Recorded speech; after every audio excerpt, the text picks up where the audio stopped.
KKR versus RCB review part 2. Part 1 చూడని వాళ్ళు బయోలో ఉన్న లింక్ మరియు రిలేటెడ్ వీడియోలో ఉన్న లింక్ చూడండి. ఇది కంటిన్యూషన్ చూసేయండి. ఆర్సీబీ బ్యాటింగ్కి వచ్చినాక ఏం జరిగిందంటే చెప్పాల్సిన పని లేదు. 4 ఓవర్స్లోనే 70 రన్స్ కొట్టేసినారు. పవర్ ప్లే అయిపోయేటప్పటికి 80 రన్స్ దాటేసినారు.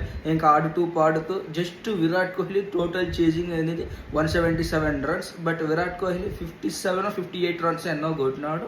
అది అంటే ఒక నాన్ స్ట్రైకర్ రెండో నిలబడి కొట్టినట్టు ఇది మొత్తం కూడా ఆర్సీబీ విన్ ఏదైతే టోటల్ కూడా ఇది ఒక టీమ్ గేమ్ ఆడినారు. ఇంకా కేకేఆర్కి అయితే నెట్ రన్ రేట్ అయితే పెద్ద దెబ్బనే పడింది. ఇది కేకేఆర్ బౌలింగ్ అయితే వరుణ్ చక్రవర్తి దారుణంగా ఫెయిల్ అయినాడు.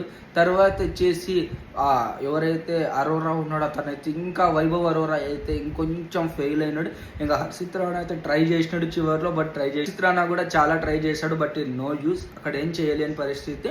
ఇంకా మెల్లగా మ్యాచ్ అయితే పోయింది. కేకేఆర్ చేతిలో నుంచి పోయి ఆర్సీబీ విన్ అయిపోయింది. వన్ ఆఫ్ ద మ్యాచ్ వచ్చేసి కృణాల్ పాండ్యాకి ఇచ్చినారు బెస్ట్ బౌలింగ్ చేసినందుకు.